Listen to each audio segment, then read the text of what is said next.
MP Myers mentioned that the government falling and that's a reason why persons, entities, business wouldn't want to invest in St. Martin. Before I became a MP, the government was falling every year and a half. Every year, every 12 months, government kept falling while he was here and others. But I think a real reason why persons would not want to invest in St. Martin is for one reason, the statement by the Prime Minister that St. Martin is bankrupt. That's a severe reason why persons would not want to invest in St. Martin. We have the most powerful figurehead stating the country is bankrupt, which is not true, which later on was the Honorable Minister of Finance corrected or tried to correct and said, no, maybe the Prime Minister misspoke. And the other comments from MP Myers proves my point exactly. I'll go back again and say it. The millennials and Gen Zs think that this government is nepo babies, nepotism babies. A politician whose career is largely attributed to their family ties rather than merit, riding the coattails of a well-known political family or dynasty without proving independent qualifications or achievements. I don't know why we remember there, because it doesn't matter. Again, it does not matter if we like the lights or not. It doesn't matter. The point is how we got there. It's like saying, yes, I robbed a bank, but I built a beautiful house for a foundation that does charity. Yes, but the incident, the way you got the money is still negative. So all what the MP Myers did was emphasize my point, and I'm hoping, honestly, that all of the, especially the young professionals, all the Gen Zs and millennials out there, they are really paying attention to this meeting, and do your own research, and think for yourself on what has been said and re-emphasized. Thank you. MP Myers made a comment that nothing was ever done before, and I'd like to highlight that that is not true. When we were in TIAT, we made sure that we did all the roundabouts. We didn't only do the roundabouts, but we made sure that they were ornaments that could be reused and they were stored properly, and that's why they're used this trip around too. So just that, and that the previous government had 2 years COVID also. Thank you, So, MP La Cruz, thank you, and Madam I Chair. would humbly correct you. The entire St. Martin had 2 years of COVID, so you know, yeah, we all had to go through that and bite that bullet. MP Myers, you still need your Yeah, just 5 clarity, seconds, 10 and yeah, I'm not going to get in a back and forth with the honorable members of Parliament on what they believe and what they don't believe. I know what I believe in, and the same neo-nepotism. Or the neo babies that they're talking about. Nepo babies, yeah. Nepo babies that they're talking about could apply for just because of family ties. It could apply for members of this parliament. Omar Atley is my nephew. Jerendi Duran is my cousin. Darrell York is my cousin. So you're saying that their rise to political prominence is because of the path that I blazed before? You see, so they are also nepo babies then. I'm just saying, so sometimes the application of things are misplaced, and we tend, it's as when you're painting everything with the corruption brush. You know, it's when you paint everything and you dab it in the same brush. Now, all of these individuals that I name are professionals and capable in their own way and has pulled themselves up by their own bootstraps and made themselves prominent based on their hard work, and it is proven. So that general blanket statement about nepo babies, I think it's misplaced. Again, the government, the Marcelina cabinet too, has been in government with the ability less than 1 month. Less than 1 month. Put that in perspective. More than 17 days, but less. Based on the comment by MP La Vega, I guess commenting MP York's comment on the DP faction not supporting, it was never said that the DP faction did not support. It can't be said that the DP faction did not support because MP Hilliger Martin at the time supported the motion for GEBE. What was said, and the good MP echoed the same sentiment, was that the chairlady did not support and asked the government to come with a more feasible measure since the Honorable Prime Minister thought that the measure was not feasible. Again, just like the budget, There's no revenue generating measures, just like our wishes. There's no way forward unless it seems to be that we set the trend or motion. So therefore, I too am patiently waiting for a relief brought forth by the government that is considered more feasible and more reasonable. Also, as it pertains to family and nepotism and all of that, I think it is very important to note that that same notion that we can smile and laugh and put the flip side of the coin about had my colleague MP Duran right over there facing a motion of no confidence. If you go back to the history of me and my family winning government bids, it goes way before even MP Duran was a member of parliament in 2018. And therefore, when the good MP became a minister of Rumi and a family member of his won a tender, it was all hell broke loose. So I say that it is good to say that now we understand that families are everywhere. We understand that. So it's kind of a bit, excuse me if I feel a bit, not so acceptance to the fact that just because the place looked beautiful, the Honorable Prime Minister can write a letter that starts by saying, as your leader of this nation, support my my president of my party and my deputy leader. Thank you, Madam Chair. The whole issue with nepotism and cronyism, it didn't just come from me. It came from the Prime Minister's own colleague. And that says a lot about the sentiments in the Council of Ministers and the continuation of the execution of the plan. So that is not just my sentiments. The cronyism part came from the Minister of TIAT, Grisha Heidegger Martin herself, to her Prime Minister. So that says a lot. Thank you. And again, if I'm wrong or I said something not true, I'd like the Prime Minister to submit the letter with the letter that was sent. Firstly, I just want to know, can you provide a detailed breakdown of the 9.5 million guilders budgeted for capital expenses for the Met and Civil Aviation building? To include another 1.45 million guilders budgeted for furnishing and equipment. What exactly will this cover? Is there any special equipment that will be purchased, or is it just for furniture? What specific features or improvements are planned for the Met and Civil Aviation building that justify this budget? How does the budget for this project compare to other projects? What is the total square footage of the new building in terms of usable space? And can you explain the additional funds allocated for furnishing the Met office and how they were determined?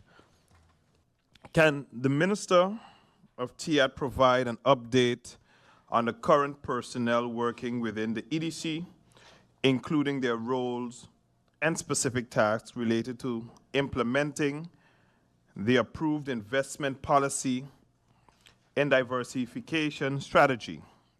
Additionally, how does the ministry intend to evaluate the effectiveness of the annual subsidy provided to the EDC for activities such as creating a national investment website, developing promotional material, and attending trade fairs and engaging with major investors to ensure that these efforts yield measurable economic benefits?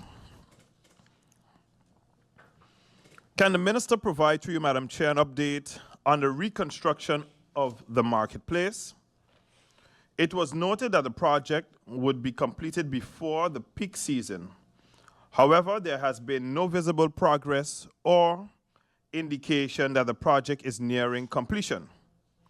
Every day, as I walk to my vehicle, I hear the cries and frustration of the vendors who feel neglected as they remain temporarily relocated to the back with no clear signs or timeline for when they will be able to return to the front and operate from their new stands. In addition, The vendors also reached out to my person. They still called me minister. I had to let them know I'm no longer a minister. However, that it's no clear indication of how they're being promoted with the relocation, because many of them go there every single day and not able to make a dollar.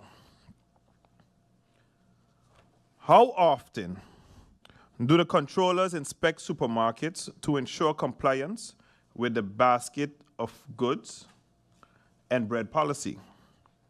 Additionally, how frequently are reports generated to indicate the level of compliance among these markets? 3, Madam Chair, what are the strategies are being implemented to improve data collection and marketing efforts to increase tourist arrivals and enhance revenue generation? How does the ministry plan to create a more competitive tourism product that aligns with the increasing arrival and accommodation capacity of St. Martin?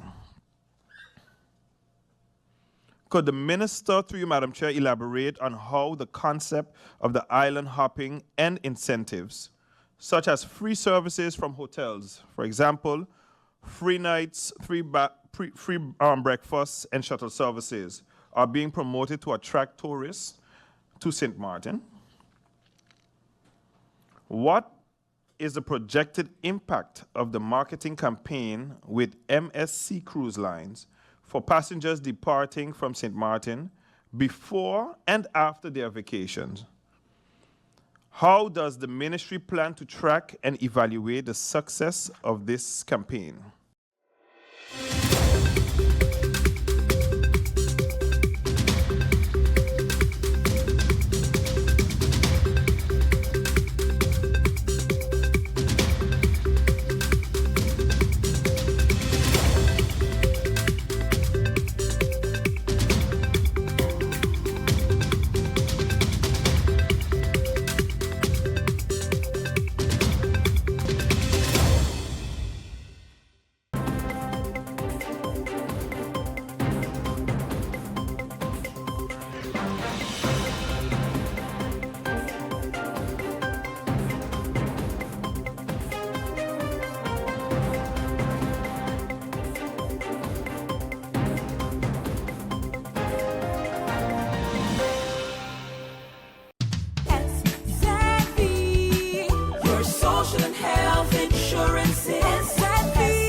Are you SXM insured?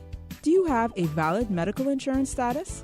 SXM is cardless. Request your My SXM account today and enter the virtual office of SXM. Go to sxv.sx and sign up now. SXM, yeah. Your social and health insurances.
you start with, making changes or doing what you deemed necessary. For example, the retraction and having an independent investigation done at PUAS. And indeed, there have been a long history of complaints and things going on there. Are you considering doing the same thing for DPE? The head of DPE was appointed, I don't know based on what procedures. Are you contemplating making some retraction there and ensuring that this department function? Because one of the things that you're getting from many of the elementary schools is the lack of attention from DPE. Complaints are being filed, nothing is done. Especially, for example, PUAS, an investigation was supposed to take place there months before, and it never happened. So are you planning to make some changes at DPE? No, thank you for the question, Bibi. I think it's also important to note that, and this is what I have discovered, and this is not to cast aspersions on any one former minister in particular, but ultimately, when things get to a certain level and they are not handled, a decision is not taken, it's very difficult to say it is a division that is at fault. Things may be escalated, and indeed I myself have had to sign on things that have been sitting on a desk since March of 2024. And that is just a lack of decision-making and a lack of decisive action, I think. And it's not my intention to continue that trend. If in the future, there's a need to review whatever has been done in the past, it will happen. Right now, my focus is on improving the efficiency of every division and department, and also identifying where the bottlenecks are with their deficiencies. It does not necessarily mean it's people. It could be a process thing. And so that's what we're focusing on, especially in this first month of 2025.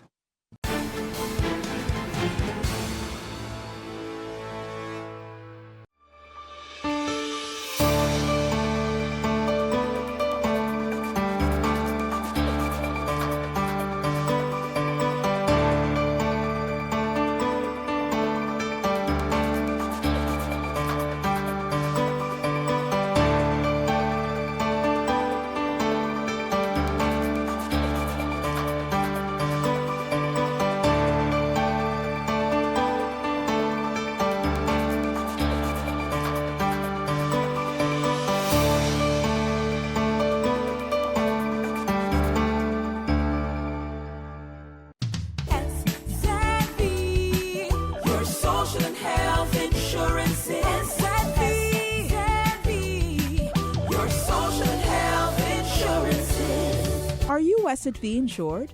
Do you have a valid medical insurance status? SXV is cardless. Request your My SXV account today and enter the virtual office of SXV. Go to sxv.sx and sign up now. SXV, yeah. Your social health insurances.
It's time for a new brand that is as bold, vibrant, and colorful as the island of St. Martin, with colors drawn from our diversity, cultural heritage, and nature. Our breathtaking beaches, waters, and sun, the majestic brown pelican, our national symbol, the radiant yellow sage, our national flower, the historic border monument signifying the Dutch and French sides, our exciting cruise, yachting, and boating ports, renowned Maho Beach, and St. Martin Airport, the hub to the Caribbean. All these parts come together to create the shape of the island of St. Martin. More than a logo. It's a new brand that engages, excites, and will inspire travelers to book. It's time to tell the St. Martin story, to reintroduce travelers to St. Martin, to honor our past, to embrace our present, and shape our future. Our culture and diversity. Dutch and French sides, unrivaled cuisine, twice the nightlife, entertainment, and shopping. Cruises, boating, and yachting. Twice the adventure, exploration, and relaxation. Splendid and scenic accommodations. Pinel, Tentamar, and island hopping in the Caribbean. Whatever your taste, St. Martin has more. Experience twice the Caribbean. St. Martin.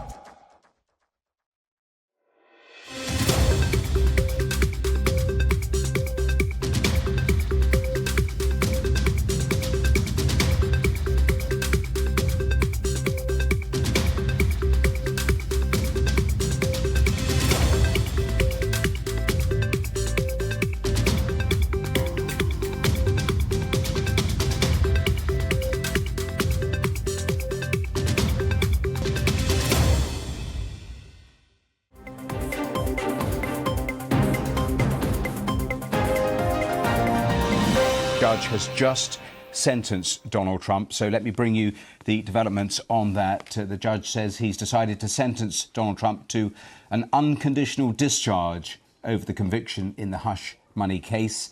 He has said that he is imposing no jail or fine, but the sentence places judgment of guilt on the president-elect's record. So the judge was very keen to pursue this, despite all those last-minute efforts by Donald Trump going to the Supreme Court to try to block today's sentencing. That did not work. The Supreme Court judges deciding against and throwing out that last-minute bid from Donald Trump. So today's sentencing going ahead. And as I say, that breaking development, I'll just repeat it because those details coming in from the judge saying he's decided to sentence Donald Trump to an unconditional discharge over the conviction in that hush money case. He's imposed no jail time, no fine, but the sentence does mean that it's a sentence of guilt on Donald Trump's record. And I suspect that is why Donald Trump was so keen to go to the Supreme Court to avoid that eventuality. So another historic development, of course, Donald Trump taken to court and convicted in the first place, which was a first for a living president. And those are the scenes outside of the court.